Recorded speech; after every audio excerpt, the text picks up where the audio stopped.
I'm so honored to be able to speak about Ray. And my name is Mary Comstock. I'm a Putnam County midget.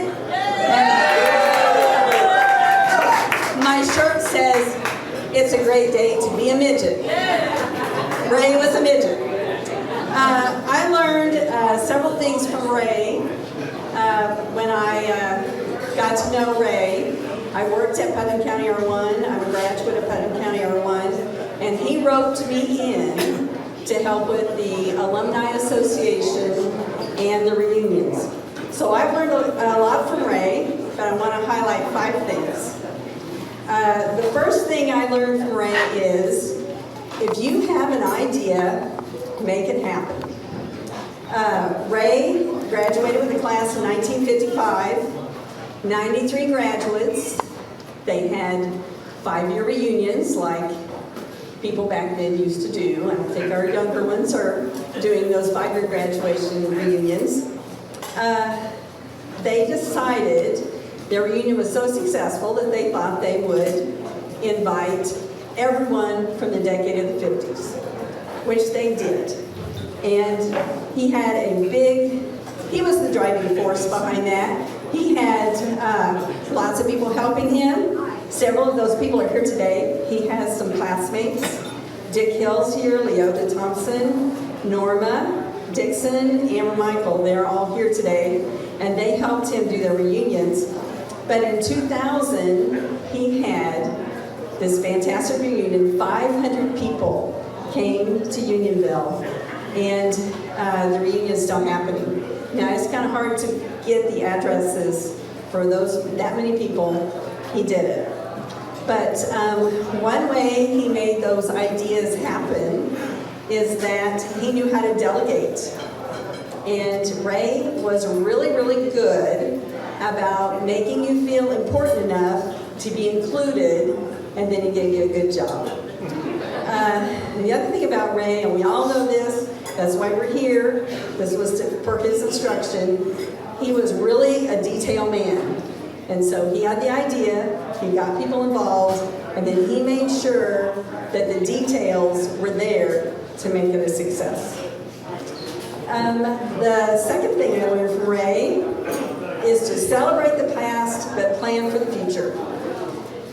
Ray, growing up in small town Unionville, he had what I would consider an idyllic upbringing.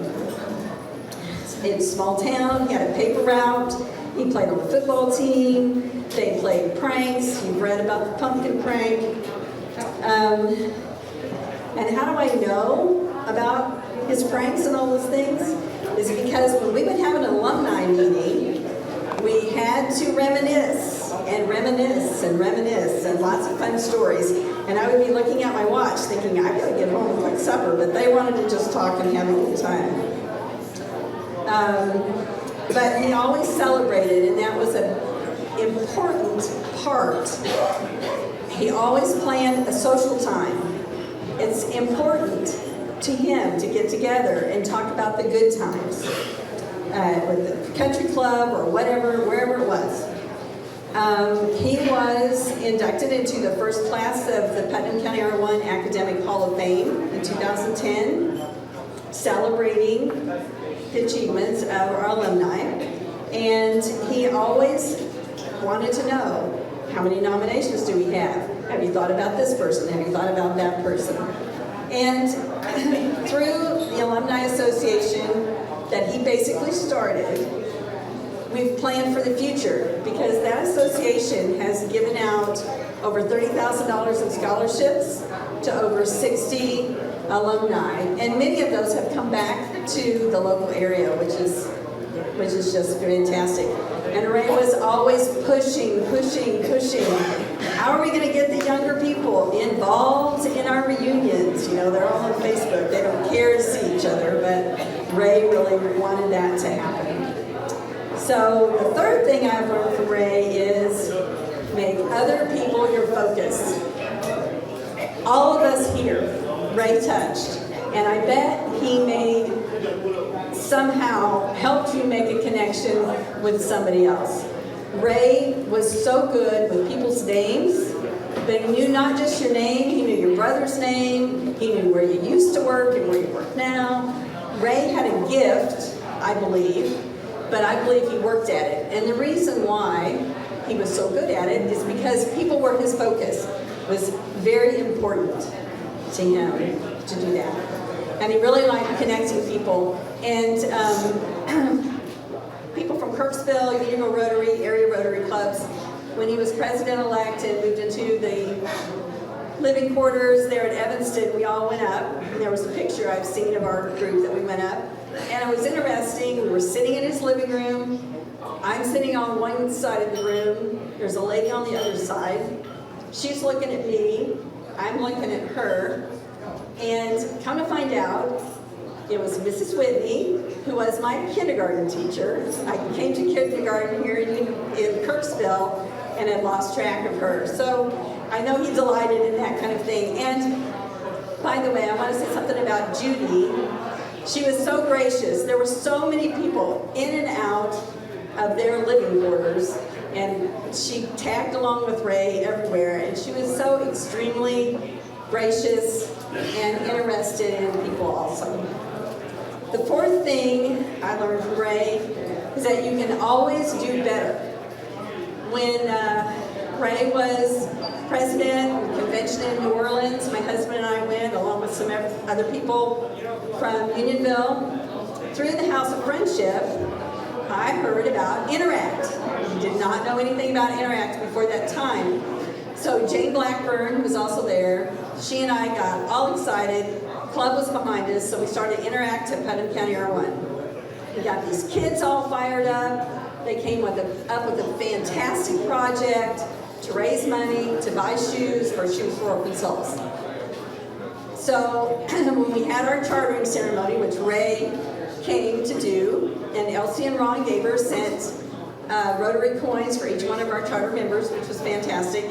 Anyway, we had all these shoes on the stage of the auditorium. I was so proud. I thought, wow, how fantastic, how stupendous, how totally unbelievable.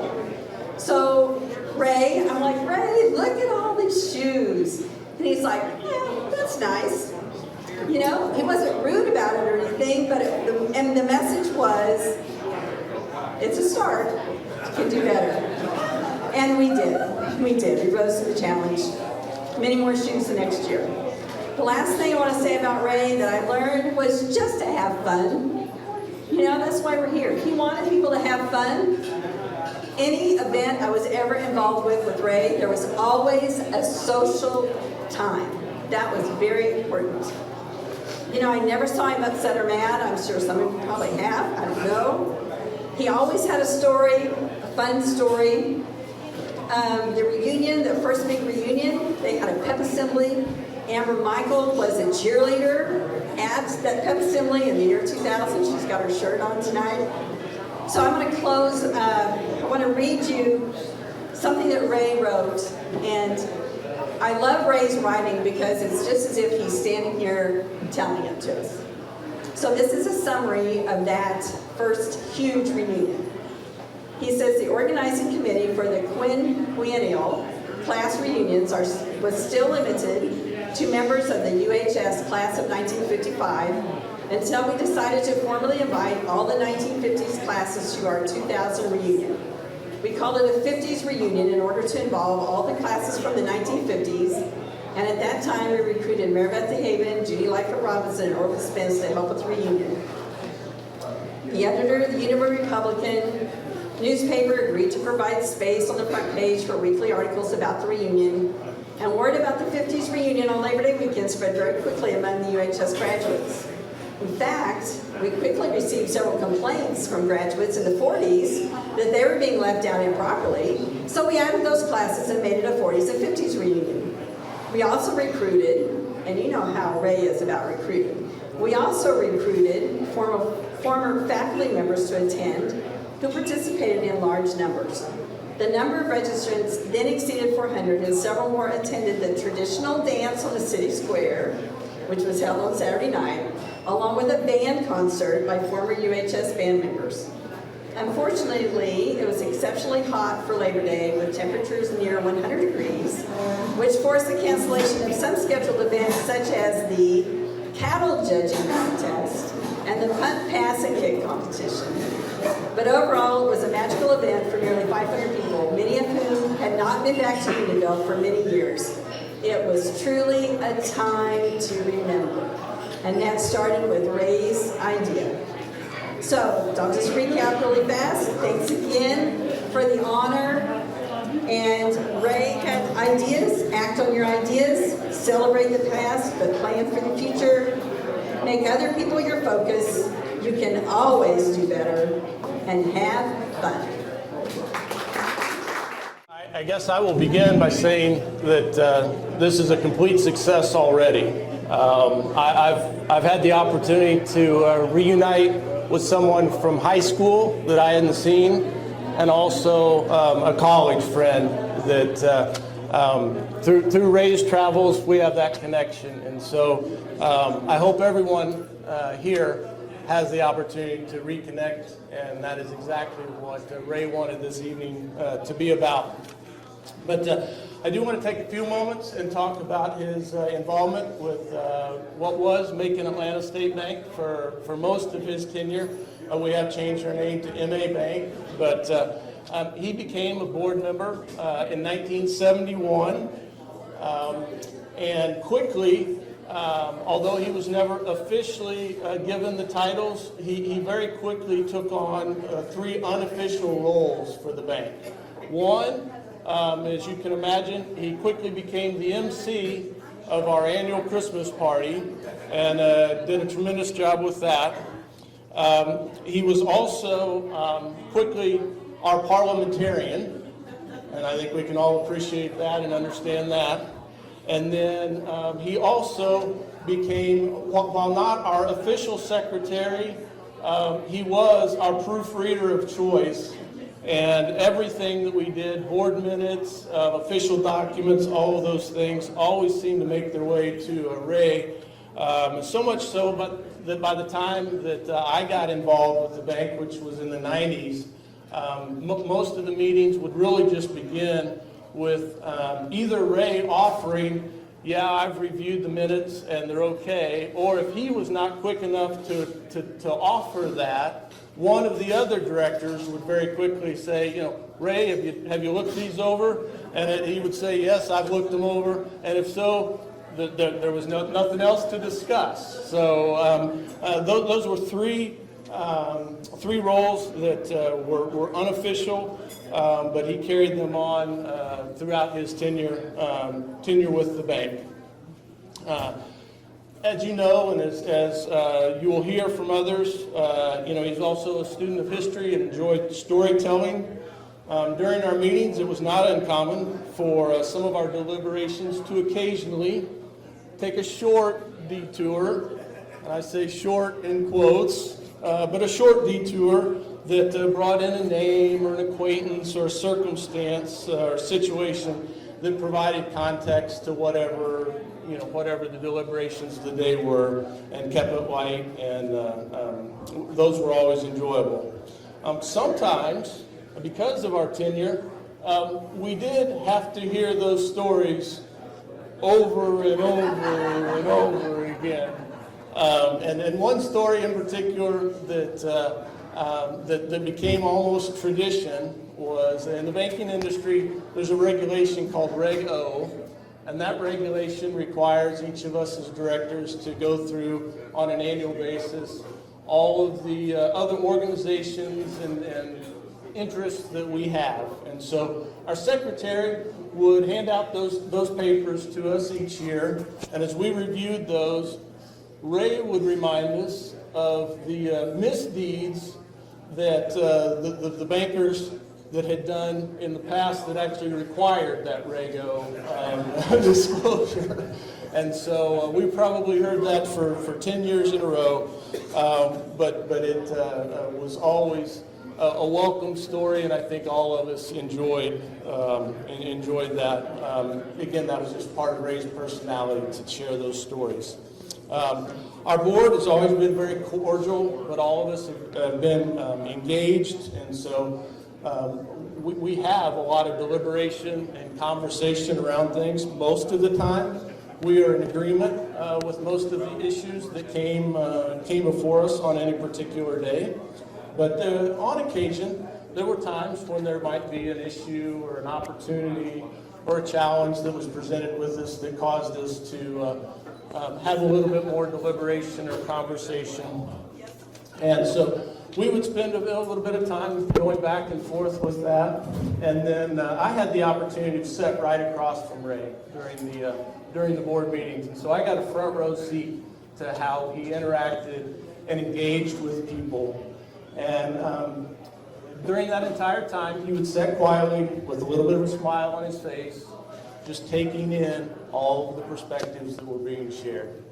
And then at just the right moment, and those of us that have served on boards know when just the right moment is. That's the moment in which all of the options have been offered out.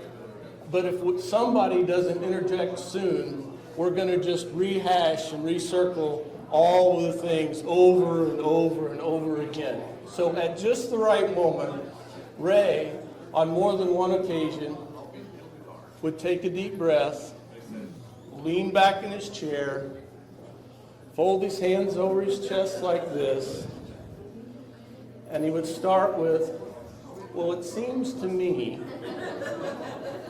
and then he would recite, all of what we had shared, but very concisely put it together and in such a way that it became obvious to the rest of us what the proper course of action was. And then he would offer that course of action. And so on more than one occasion, he brought us all together to consensus. And again, I think that was one of his gifts, is that he was able to listen before he spoke. And that is a lesson that I need to take to heart on more than one occasion, especially when I'm dealing with my spouse. But I don't always do that. Anyway, those are some of the memories and the things that he brought to our board over the 40 years that he served. When he took on the role of Rotary International President, he did have to relinquish his monthly duties and coming to the bank, and that was hard for him. He truly enjoyed the bank and participating, but he knew that he could not fully carry on the responsibilities of that role, from afar. And so he would periodically, even during those years as he was traveling, he'd send me an email, and he'd say, "Hey, I'm gonna be in the area. Do you have a few moments? Can I stop by on Friday at 10 o'clock and just I've got something for you." And so he would show up very punctually at 10 o'clock. Just almost magically, he would appear in the bank. There he was.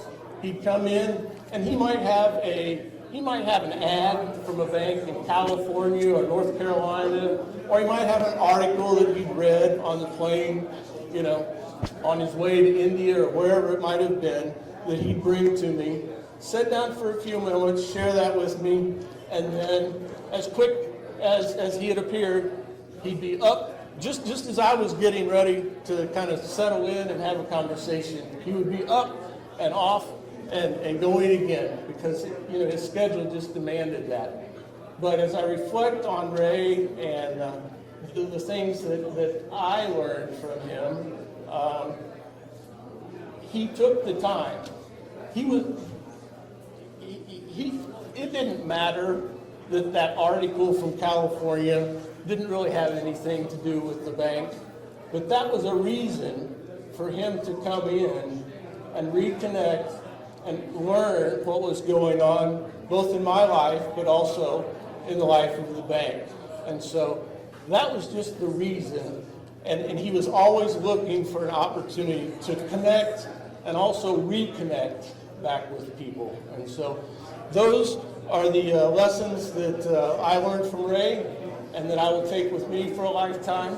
And I hope that and know that he made those same kind of impacts to innumerable people, not only here, but around the world. Our celebration of Ray, we're in 1973 now. And President Charles McLean invites Ray to join the administration at Northeast Missouri State University as general counsel. Yes, in other words, Ray became the attorney, or in other words, the lawyer for the university. Now, Ray loved a good lawyer joke as much as the rest of us. He even liked a few of the not so good lawyer jokes, so I have to share with you one of my favorites. How many of you are familiar with the comedian Stephen Wright, stand-up comedian Stephen Wright? Well, he once wryly observed that 99% of lawyers give all the rest a bad name. Now remember, that was Stephen Wright who said that, not me. But here's what I will say. If that conjecture was accurate, well, there's no doubt at all that Ray was in the 1%. Now, during the 7 years that I worked for the university after Sherry and I moved to Kirksville in 1988, my path crossed with Ray at Truman. In about 5 of those years, I had the good fortune of working very closely with him. Ray not only worked with Charles McLean, but also with Presidents Bob Daigle, Russ Warren, and Jack Magruder. Ray was extremely skilled at seeing the big picture, at taking the long view whenever a task arose for which his counsel was sought, and his counsel was sought many times.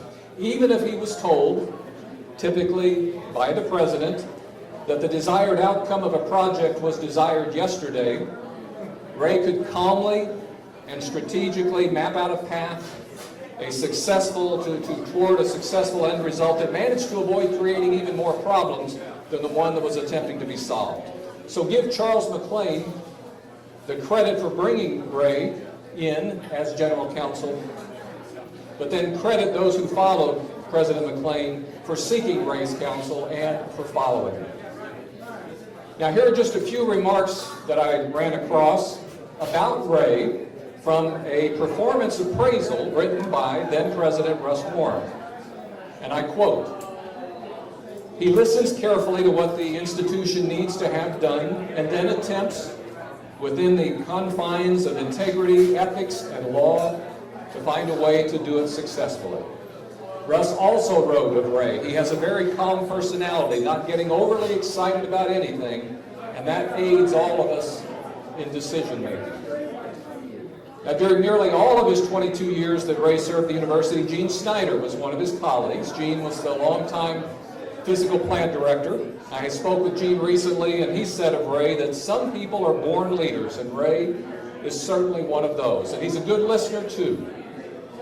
Gene recalled that he and Ray worked very closely together many years ago as they were involved in negotiations as the physical plant workers were in the process of unionizing. And Gene said that as they worked together on that task, and on many others as well, he always remembered Ray's honesty.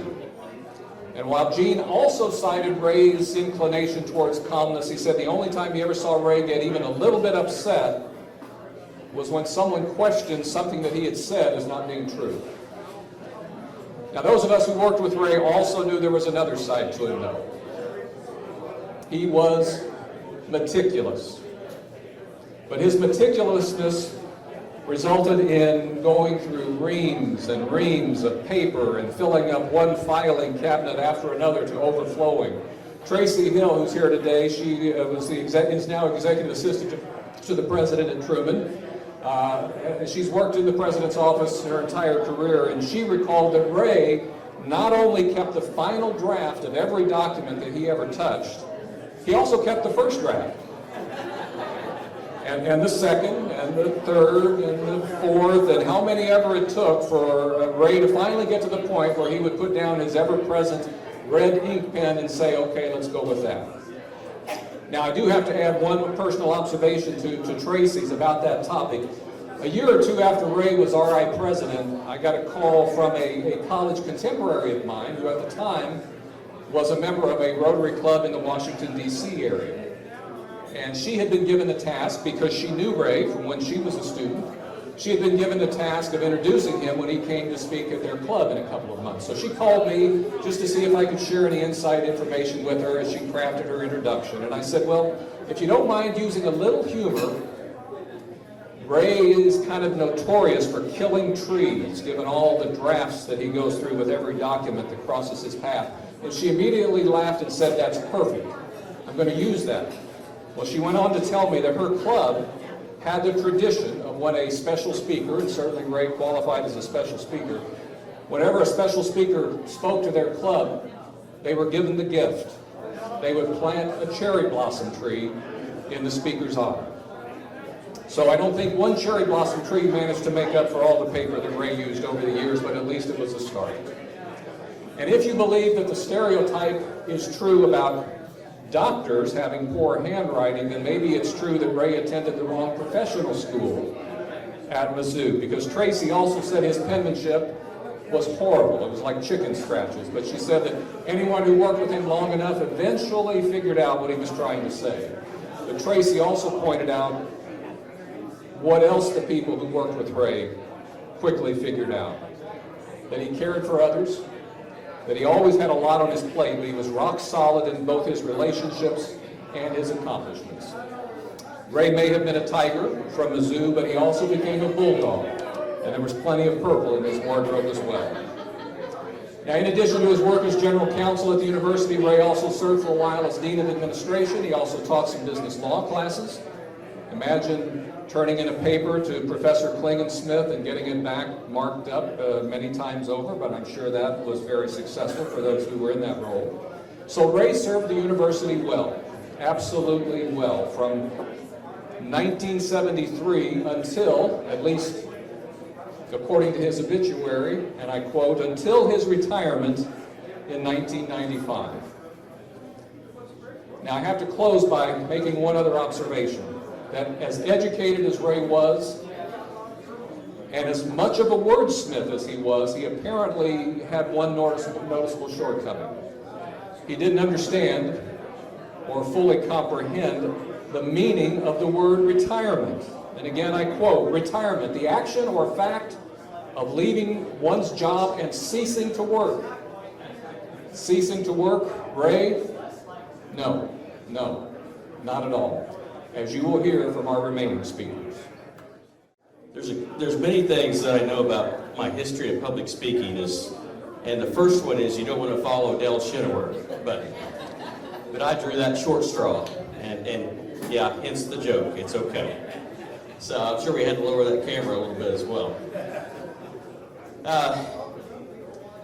It's a tough time for me. I had the opportunity to know Ray for a very long time and work with Ray.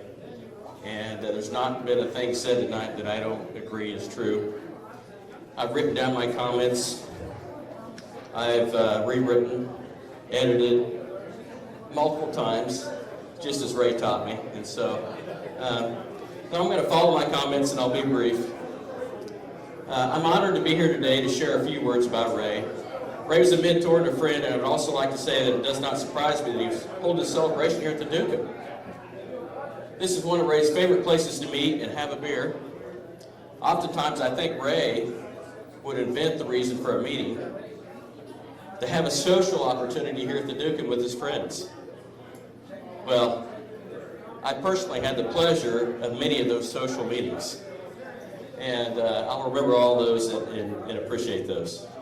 And in 27 plus years that I knew Ray, I think he let me by one time. Literally, and I think that was maybe in the last few years.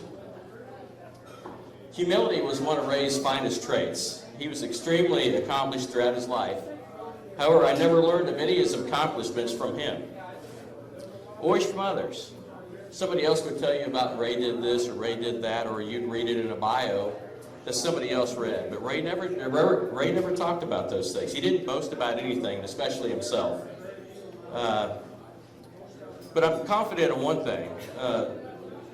One of Ray's finest accomplishments was the establishment and growth of the Sheridan Valley Association, also known as CVA. When Ray and Judy were faced with the challenges of a son with developmental disabilities, they didn't just work to help him, they worked with tireless other families like Melba Bowen,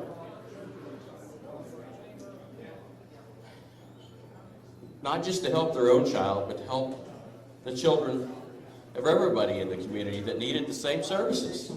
It was never about them or their family. It was always about the community. That drive resulted in the birth of the Sheraton Valley Association in 1982, which is still going strong today after 41 years.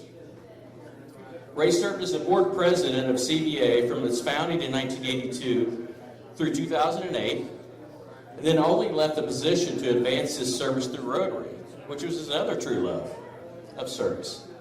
Shortly thereafter, Ray and Judy moved to Evanston, Illinois, to serve as incoming president and then president of Rotary International.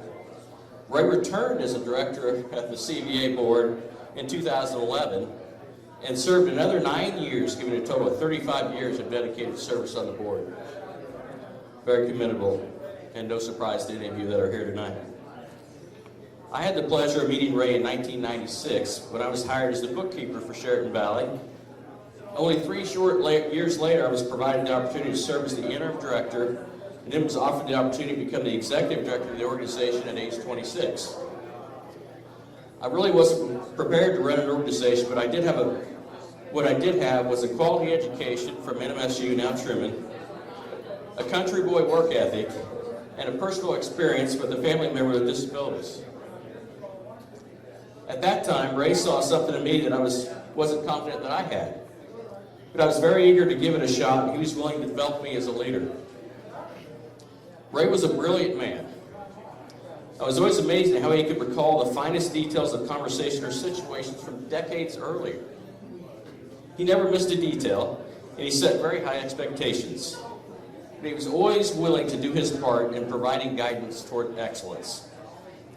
Ray also exemplified the highest professional and ethical standards, and always preached benevolence to me, recognize that we are truly defined by how we treat people, even at their lowest points in life. These are characteristics that I proudly continue to carry with me in leadership today. After I began leading CVA, Ray quickly informed me how important it was to represent the organization with the local community and beyond. Many board members mentioned alternative local service club organizations that I should consider. Ray pulled me aside and said, "Terry, pick which Rotary Club you're going to join." I knew at that point it wasn't really an option. Well, I'm proud to say that I chose the Kirksville Thousand Hills Rotary Club. It's a morning club, the young club. They use, I don't know if we're still called, have you earned that badge still? I'm not sure. Okay. I'm proud to say that I've been a member of that club for 23 years, and my most honored achievement in service has been receiving the prestigious Ray Klinginsmith Distinguished Service Award in Rotary.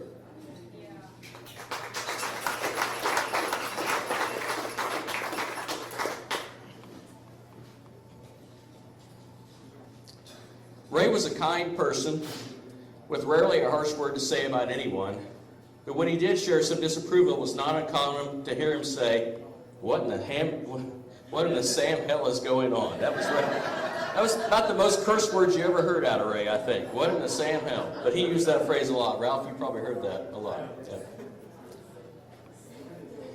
Ray was like a father to me in many ways, and his approval, trust, and friendship have always meant the world to me. So today, in his honor, I ask all of you to raise a glass with me and join me in remembering him as an amazing man. Thank you.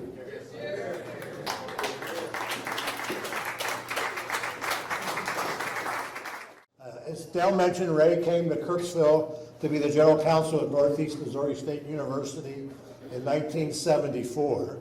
And he taught legal courses there. He was also the director of administration. And he screwed things up so much with administration, he was the last director of administration that we had. He joined our Rotary Club on the 1st of July of 1974 as a district governor-elect from District 605, which was in St. Louis at that time, the eastern part of the state.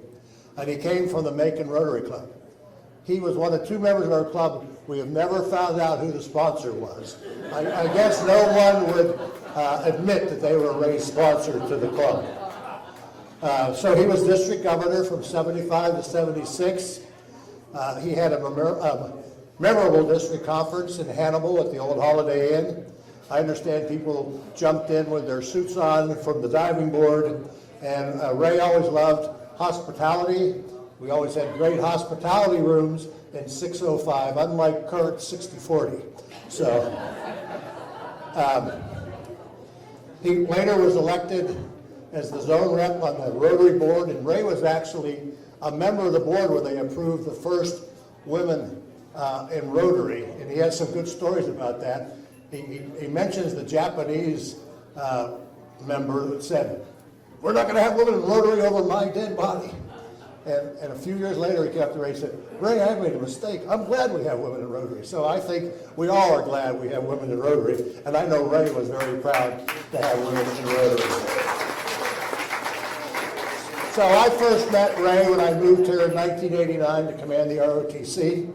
I was asked to join the Rotary Club, which I had no idea what it was, by Matt Eicher, who was the club president at the time, later a past district governor. Actually, he was, I think, the last district governor of 605 before we reorganized Missouri. Every year, Ray and his legalese would issue a proclamation announcing the annual Bob and Ray Park, Truman, or the end was Northeast, first home football game. The proclamation was always long and windy. If you've ever used Ray's writing, it was very legal. There was a lot of whereases and therefores, and I figured he took a class in college so he could write like that and get more money when he did legal papers.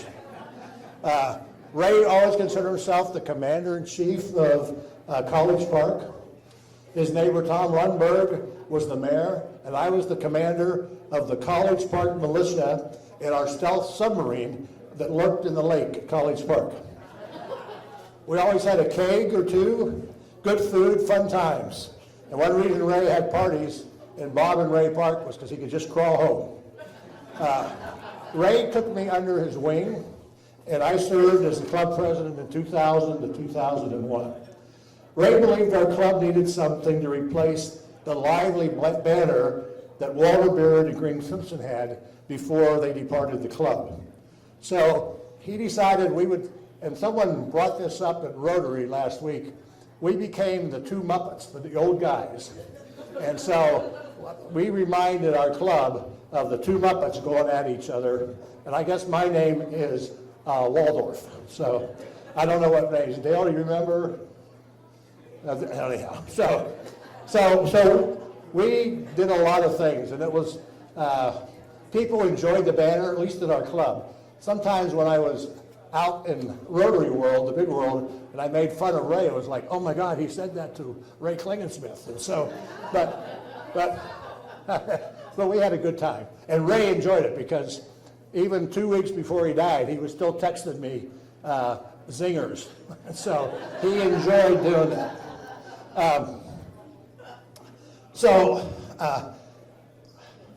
We came up, the 100th anniversary was coming up in 2005. And Ray had seen when he was in Evanston a really neat pavilion, an amphitheater. And he said, we need to build something like this in Kirksville. And I was on the city council at the time, and I said, well, you know, the city's looking at doing an amphitheater in it was called Swimming Pool Park then, and we can look at it, but there's no design or location. So as typical planning, and Terry alluded to this, Ray grabbed his cooler with Budweiser, we grabbed some lawn chairs, and we sat out in the grass in Swimming Pool Park trying to figure out where to put the amplifier. So after about a six-pack, not each, but a six-pack of Budweiser, we figured out where the current Klinginsmith amphitheater is. And so our club raised $75,000, plus we had in-kind donations to build that amphitheater, which is named the Klinginsmith Amphitheater. And they were leery of me doing it, but I actually did the bronze work and the citation that's on the side of the amphitheater for Ray. And we had a nice time to do it. Ray enjoyed, as Terry mentioned, always working on problems and getting together over a beer or two or three. And he always seemed to buy, so that was good too. In fact, I think this whole party is paid for by his tab at the Dukem. He had so much credit over the years. Ray was very good in our club at getting things done. He got me to be the chair of our 100th anniversary party. He would get people in positions. Towards the end, as Terry said, he never retired, or Dale said that too. We had classes for our incoming presidents and treasurers, so they would be better Rotarians. And Ray would come up with an outline, and he was still killing trees then. In fact, he was on the critical list at the Arbor Foundation for all the trees that he killed. And we got to the point where, you'd put the date something was done. Well, with Ray, we put the date, the time, and the second, because by the time we read it, he was cranking something else out. His mind was always running. So we worked on that. He was really interested, and he saw this as the president of Rotary, 100th anniversary celebrations. So he wanted our club to do something good, but we needed to practice. So we had a great 90th anniversary celebration. We did it over at ATSU in their Thompson Center, and Ray wanted to do something to talk about the history of our club. Well, he wanted to do some type of newscast.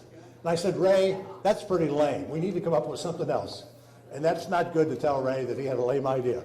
But I was able to convince the rest of the committee to take the Dickens Christmas Carol, and we did a Rotary past, present, and future. And we had the shyster lawyer, Ebenezer Scrooge Klinginsmith, as playing the part. And I gave the video tonight to Lee, and hopefully she'll post it on YouTube. So I think it's pretty funny. So, okay. I think Ruth is trying to get me off here. So, one other thing that we had fun. We told him he had 8 minutes. He walks in with 10 pages of notes. So, when Ray was a president-elect of Rotary, they were getting ready to do some promotional pictures. So in the spring, he and Judy came to Cooksville, walked around, went to his office on campus, and they came to our club meeting with his film crew. Well, I hired a Truman trumpet major to play Hail to the Chief every time someone said the name Ray Klinginsmith. So after a while, the whole meeting was, and Ray Klinginsmith, bum, bum, bum, bum, bum, bum, bum. But Rotary had no sense of humor. They did not put that in the video. So I'll talk about one other thing. There's a lot of pictures floating around. Ray wanted to do something to celebrate the presidents and Rotary officers in Missouri. So Matt Eicher and I and a couple others, I think Dave Clitheroe and some others, we put together a roast of Ray. So we did this roast in Columbia at the University of Missouri. We probably had about 350, 400 people there. It was a great event.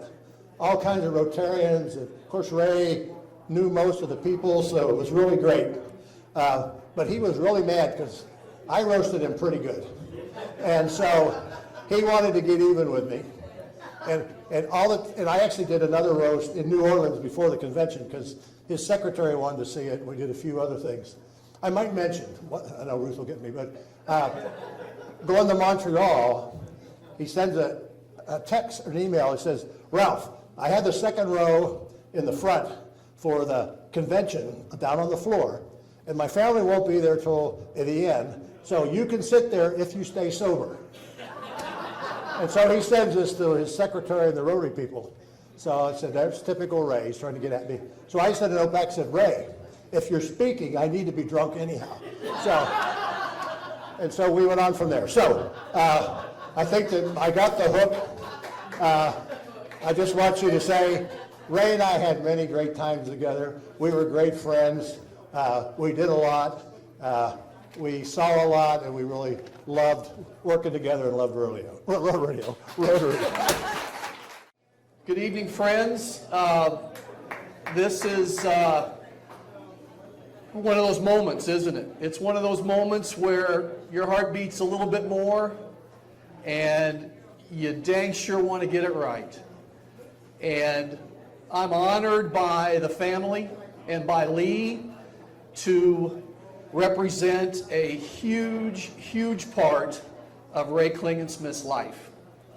So this segment is about Rotary International, and as you can appreciate, as the intended sixth speaker out of six, and now the seventh speaker out of an intended six, you could well have the feeling that there's not a whole lot else to say, right? But yet, because all of you loved Ray Klinginsmith, you know that there's a whole lot more to his life. And so I want to start, I'm going to try to do, as a CPA, the numbers matter, I'm going to try to do 5 things with you really, really, really quickly. And I appreciate you joining me in doing so. And the first thing I want to do is acknowledge Ray's daughter, Lee Perkins, and I'd ask you to give our love to her right now.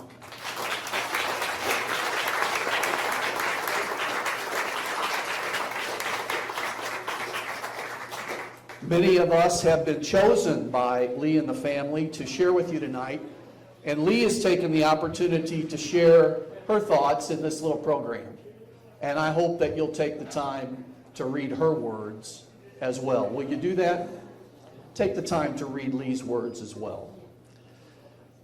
I cannot help but recall this now being the second honor that Lee and her family have provided, because many of us in this room had the opportunity to celebrate Ray's beautiful wife, Judy, through a virtual celebration of life. How many of us here were a part of watching Judy's celebration of life? And it's a pleasure and a privilege to raise Judy's name at this great gathering. I'm sure she wondered, what in the world goes on at the Duke of Men, right? But it was a privilege to honor her life as well. Ray was Rotary. And the second thing I want to do is very briefly pay tribute so that each of us can recall how he touched every aspect of our organization. From the international aspects to the governance, to the leadership development and training, multi-district president-elect training, the governing boards of Rotary International and the Rotary Foundation. He was around our international conventions. He received Rotary's highest awards. Ralph always does a great job, and he mentioned the first couple of opportunities, but I want to just very briefly remind you of these opportunities that Ray performed so well. Starting with the big year of 1961 when he was selected as a Rotary Foundation program beneficiary, and he went to Cape Town, South Africa, as many of you know. But probably the biggest thing that happened in 1961 was that he married Judy on December 31st, and I'm here to dispel the rumor that anything regarding tax deductions was a part of that decision and the date of that wedding, okay? But that was a big year for Ray. He did serve as governor of the then District 605 in 1975-76. He was Rotary International Director in 1985-87. He was the moderator or chairman of our International Leadership Training Session, the International Assembly in 1989. He was the chair of Rotary International's legislative body, the Council on Legislation, in 1998. He was a trustee of the Rotary Foundation, 2002 to 2006. He was the vice chairman of the Chicago 100th Anniversary Convention in 2005. He was the chairman of the 2008 Los Angeles Convention. He was president of Rotary International in 2010, 2011. And weren't we and aren't we proud of that?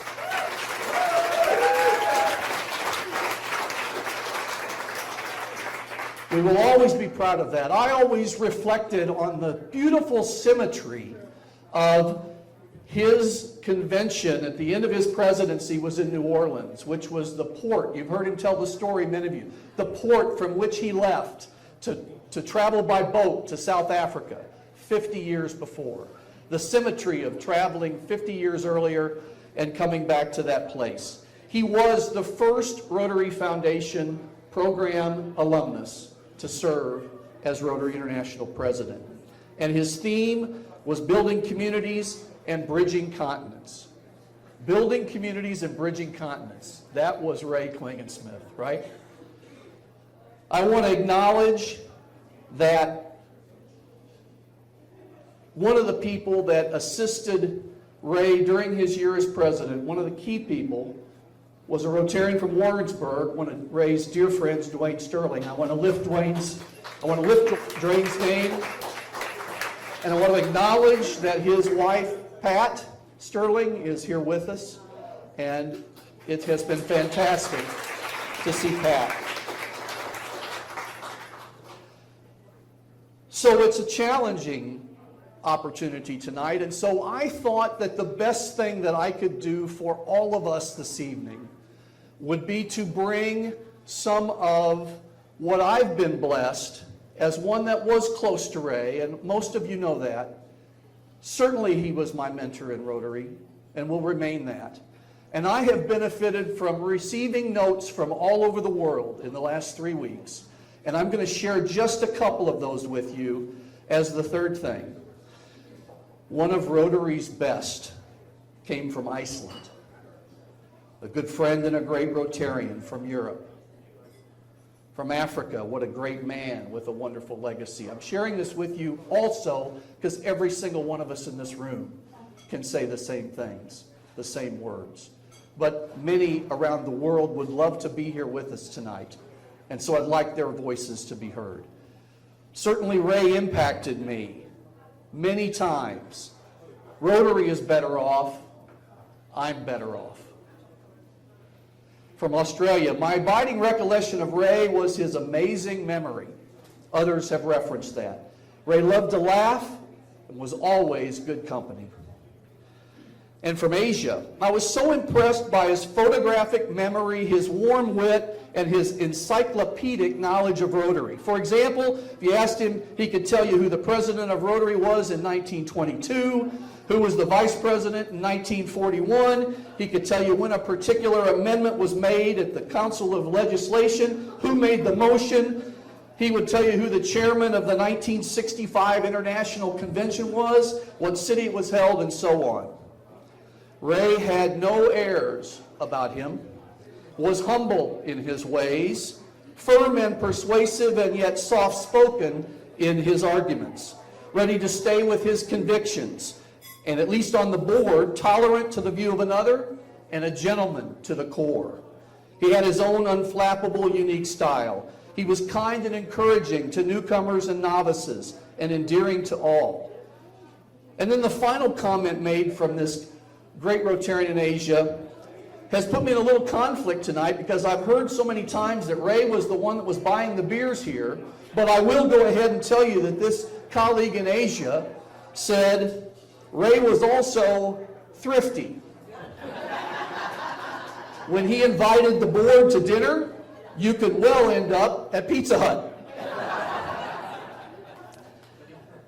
And then from South America, Ray was one of my mentors in Rotary, a visionary, the man who introduced us to the cowboy logic, right? How many times have we heard the songs about the cowboy logic? Yes, unforgettable. And so really I only have one other comment to make about bringing those international voices to us tonight, and that is on this topic of cowboy logic, because it frames up one of the very few times in my experience with Ray that I ever found myself watching him on the stage and wishing for just a little bit more from Ray. And maybe you'll agree with me, I hope you will, and that was when they would be playing this great country music song that became part of his mantra as Rotary International President, Cowboy Logic. He would be attempting to clap at the right beat. He would be attempting to clap at the right beat. I think one time, actually, I was with Lee, maybe at a convention, and we both kind of looked at each other, and I said nothing, actually. Friends, I know that these next two thoughts are words exactly that all of you could say. One of Ray's claims to fame was one where he utilized each of us, the ability to formulate good ideas for progress and then to recruit friends and colleagues to help him make the needed improvements, which is another of the reasons we're at the Duke of Men.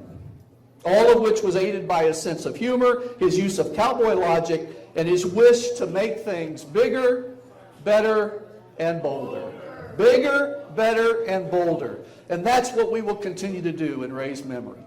However, I stand before you tonight in the shoes of many that could stand here, but I do acknowledge the fact that I stand before you as an example of the other claim to fame that I would raise to you tonight that speaks to each of us. The first one utilized each of us, his willingness and ability to open doors to encourage the leadership he saw in everyone in this room. And I do stand here as a product of that. Ray, over the course of many years, has opened many doors for me, and I raise that not to speak personally, but to be as an example of how much Ray invested in all of us in this room. So, to finish before I have the honor of bringing up our distinguished guest, I want to go back to something that Ruth said. I'm going to try to get through this. And when I struggle, I'll remember Ray, who helped me with one other thing. I said, Ray, sometimes, I can get emotional about Rotary. Sometimes it comes out of my eyes. What do you do, Ray, to kind of catch yourself in that emotion? And he said, well, I usually try to think of a good funny joke, or I look at the room, he actually said this, and think that everybody doesn't have any pants on, right? And I'm not going that far with you tonight, but I believe that our faith and Ray's faith teaches us that he has fulfilled the journey that he was pursuing. And that is a wonderful feeling. He is clearly already the primary reunion organizer in heaven, and he joins some other unbelievable leaders in Rotary in Missouri and past presidents. The only question is how long it will take before Ray becomes president of the Rotary Club in heaven. And the thing that makes me smile the most as I'm smiling about this is to know that he and Judy are back together. And so at this time, I appreciate the opportunity to be with you, to reflect Rotary International and Ray Klinginsmith by also acknowledging our distinguished colleague, past Rotary International President Mark Maloney and his wife Gay from Decatur, Alabama. Good evening, ladies and gentlemen, fellow Rotarians, and tonight, no matter whether you're a Rotarian or not, members of the family of Rotary, if you're here to pay tribute to Ray Klinginsmith.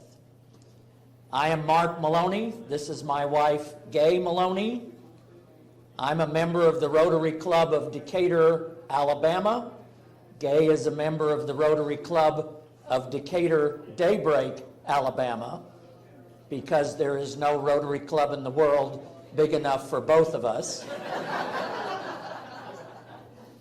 And we are honored to be here at this tribute to past Rotary International President Ray Klinginsmith. And we have come at the request of the current Rotary International President, Gordon McAnally from Scotland. And it was, I cannot tell you how touched we were when I received the email from Rotary headquarters in Evanston asking if Gay and I would be kind enough to represent President Gordon and all of Rotary at this celebration of life. It is an honor for us to convey the condolences of President Gordon and his wife Heather to everyone here upon the loss of Ray Klinginsmith. You know, there's only one president of Rotary International each year.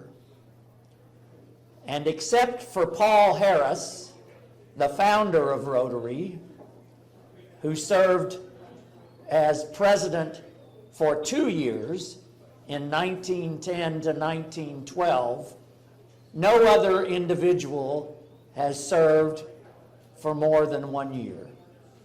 And Ray Klinginsmith was the 100th president of Rotary International. The 100th president.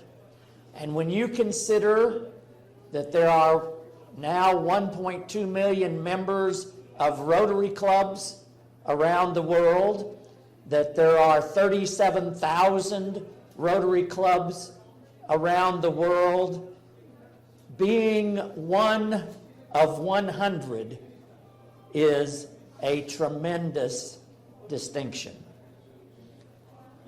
It took me a little computing to figure that out. I knew I was the 109th, and I was able to subtract back to figure that he was the 100th president of Rotary International.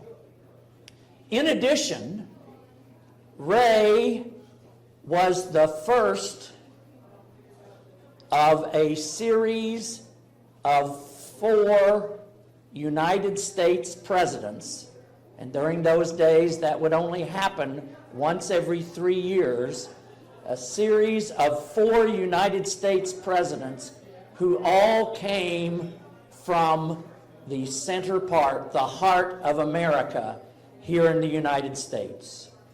Ray Klinginsmith from Missouri, or if you're Pat Sterling, Missouri.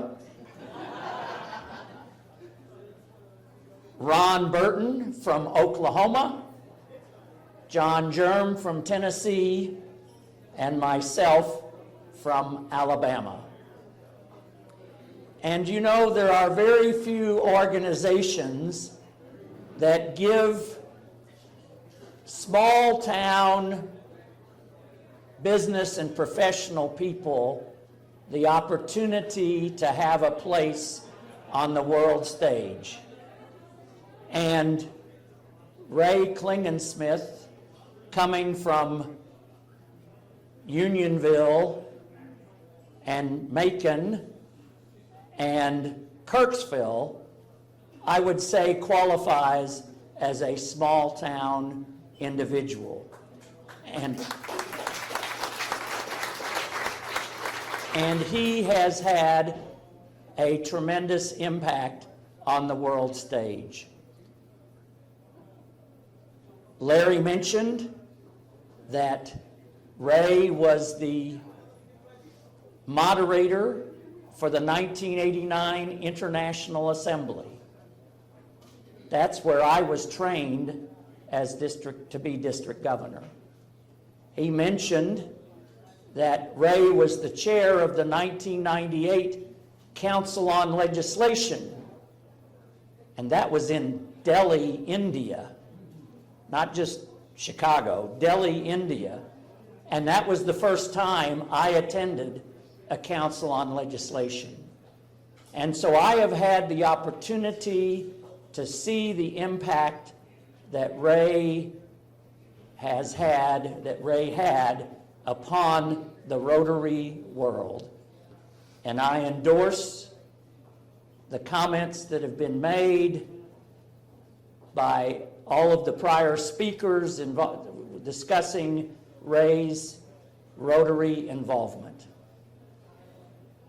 But since I am the bonus speaker, who was to be the first and only bonus, in addition to the 6, but who ended up being the second bonus. I think it is time for us to continue the celebration and for me to just say once again, greetings from Rotary International President Gordon McAnally. Thank you for your hospitality to Gay and to me coming from Alabama for this event. And let us not forget all that Ray has meant to us. And it has been done once before, but he didn't have a glass in his hand. Let us end these presentations by a toast to Ray Klinginsmith, Rotarian par excellence.